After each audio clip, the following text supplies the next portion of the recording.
Hello and welcome to ShanghaiEye. I'm Wang Ying. Hello there, I'm He Jian. It's Chinese New Year, a time for family reunions and stuffing your face. Chinese New Year is the most important holiday for Chinese people around the world, and traditionally, people ate the best food they could get their hands on in celebration as they wished for good fortune in the new year. And Sun Siqi is out in Yuyuan Garden, one of the top destinations in Shanghai for foreign tourists and also the heart of traditional Chinese foodstuffs, and she's gobbling up all the weirdest snacks she could find. Hi, Siqi, what are you having now? Yeah, I'm having some hawthorn berries right now, but too bad you couldn't be here yourself. They've got everything here. They've got all kinds of puffs, pastries, nuts, seeds, dried fruits, dates, raisins, everything you've got. But today I'm also going to try something that some people feel really gross, but no. They're the most commonplace of snacks when families gather around the TV and enjoy reunion. Okay, Siqi, show us what you are having. Okay. I bet you never had a roast yogurt. Crunchy. Or a duck's tongue. Hawthorn balls with coconut milk. L'estomac du canard. These bags of nuts is the one-way ticket to the ICU for roughly 50% of the white population.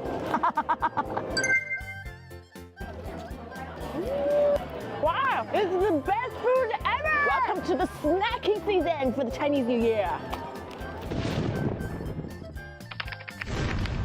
The good thing about being Chinese is that we're rarely allergic to anything. Like I said, about half the white population could die from nuts, which is funny because about half the Chinese population never heard of anybody dying from nuts.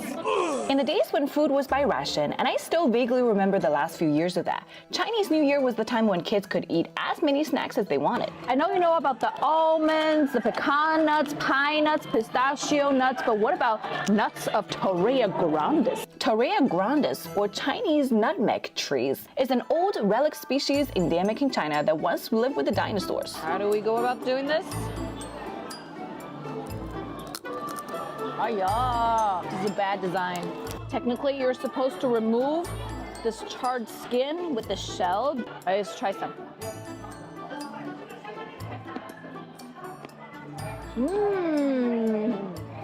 It smells great. It's very strongly aromatic. Has a medicinal smell. 1300 years ago, the emperor's favorite concubine, who had a really bad BO, supposedly ate generous helpings of this extremely fragrant nut to improve the way she smelled. How do I open a watermelon seed? When I'm biting into it, it just completely falls apart. It just completely demolished. Melon seeds have been found in the stomach of bodies of Chinese nobles who lived 2,000 years ago. But mostly seeds became a traditional snack during Chinese New Year because there was nothing fresh to eat around that time of year. Seeds and nuts, of course, are very easy to preserve and contain essential fats. Even today at Chinese New Year, some Chinese families can end up with platters full of seed shells at the end of each day during the holiday. But to me, chipping away at the seeds has always been a really warm way for my family to spend time together. What tooth should I use? Oh, what the hell? This is a great way to spend your New Year holiday. Ooh, 糖葫芦, oranges, grapes, something else, some strawberries, candies, woo, hawthorn berries. This is exactly what I wanted. Yes, very tart. It's hawthorn and sugar combo is supposed to speed up your digestion, which is great with all the muck that I just ate. This time 1,000 years ago, yet another concubine had gotten sick and was cured by a concoction of hawthorn berries and recrystallized sugar. It then became popular among commoners, and vendors turned it into a snack on a stick, which was easier to sell on a cart. This is not pitted. All the hawthorn berries ought to be pitted for customer safety.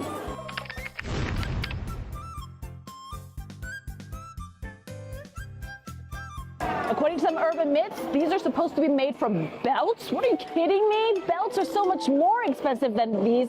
like spicy bars, which cost nothing. See, they're made of wheat, soybean oil, water, glycerin, salt, soy fiber, sugar, MSG, chili, spices, TBHQ, sweeteners.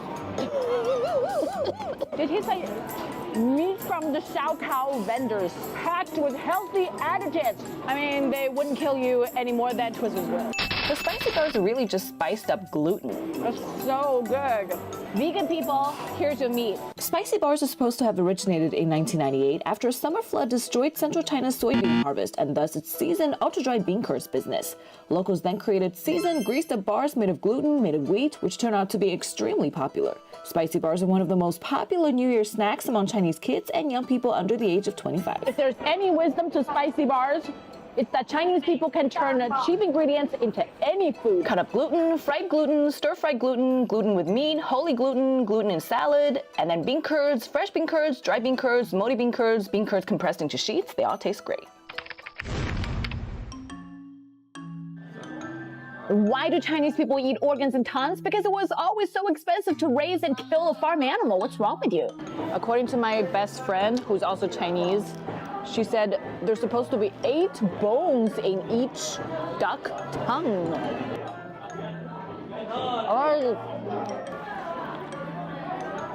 I mean, the tongue itself is really good. Look at this.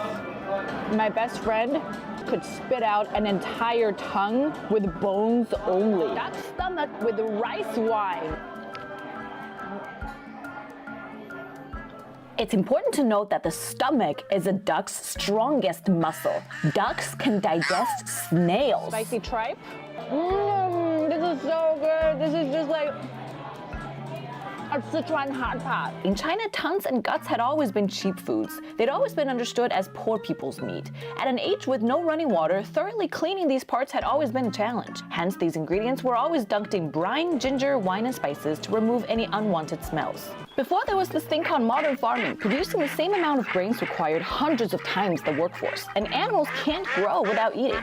So not eating all parts of a farm animal was not only a serious disrespect for life, but also a tremendous waste of grain. At least this is better than a bunch of non-vegetarians killing animals and going, this is ew, that is ew, I'm not eating those. But organs are consumed in many Western countries. Liverwurst, kidney pies, haggis, chopped liver, sweet bread, we Chinese just take it to the next level. And we also eat eyes and feet.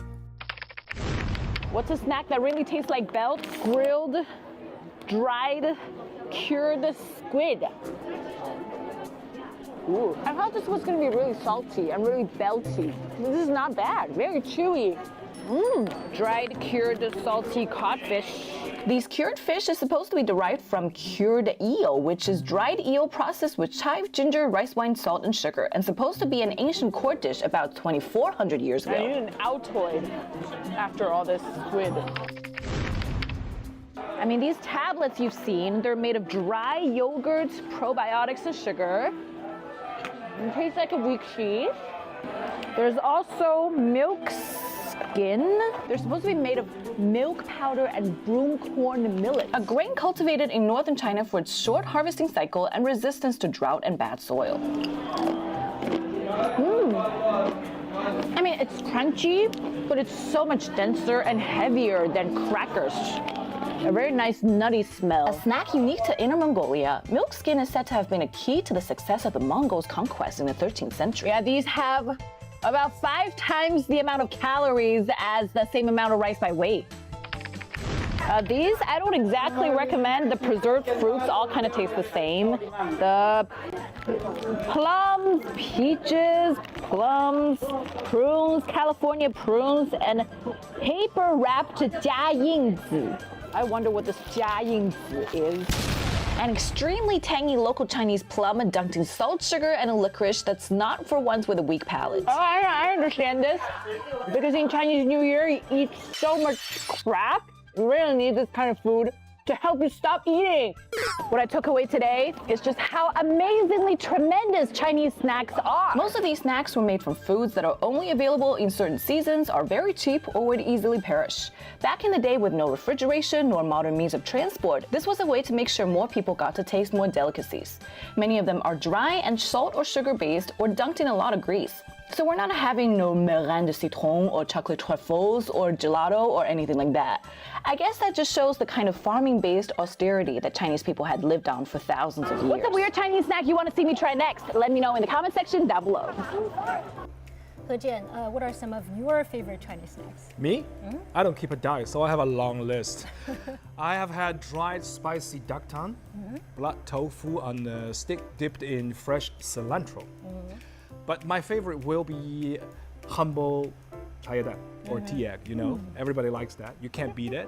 I can see how to people who aren't from here an egg stained dark brown or black by soy sauce, tea, and spices might look bad. But they are really, really good, really, really delicious. And we even make them at home, right?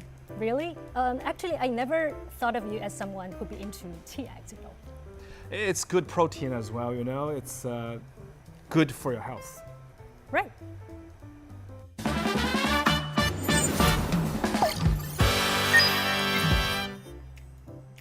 Moving on to Shanghai A to Z section. In our previous episode, we explained how to register and pay using Alipay, an essential app for life in China. Now that you have mastered its payment function, let's take a look at some helpful mini apps inside Alipay. First, there's Didi car hailing. Didi is the Chinese version of Uber. There is an English version if you are using the international version of Alipay. And it works just like Uber. Use the map or type in the pickup point, select your destination, and the app will give you a list of car choices. You can choose the type of service and car models according to your budget. Next is public transportation. You can use a QR code that works on public transportation in Alipay. And more, you can even book train tickets and flights or find shared bicycles in transport services. And finally, food delivery. You can order food and have it delivered to your location using Alipay.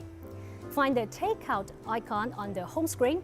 It's a blue letter E that will get you into the Ele.me mini app embedded in Alipay, which can also be translated to English in Alipay.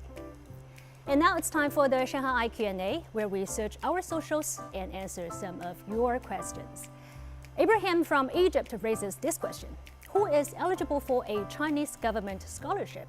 And where can I find the most up-to-date information on the Chinese government scholarship? Well, eligibility is open to undergraduates, master's, and doctoral students, as well as general and senior scholars. You can visit the China Scholarship Council's official Study in China website at www.campuschina.org for the most up-to-date information. And here's another question from Sergey from Russia. I want to go shopping before leaving Shanghai. Are there duty-free shops in Shanghai's airport? Well, Sergey, there are duty-free shops in the departure and arrival halls for international, Hong Kong, Macau, and Taiwan flights in Terminal 1 and Terminal 2 at Pudong Airport. And Hongqiao Airport has duty-free shops in the departure and arrival halls in Terminal 1. But you won't find any in Terminal 2 at Hongqiao as it's designated for domestic flights. If you've got a question for us, you can find us on all the socials. We'd love to hear from you. You can find all our content online as well and join us here on Dragon TV Monday to Friday. Thank you so much for watching. See you next time.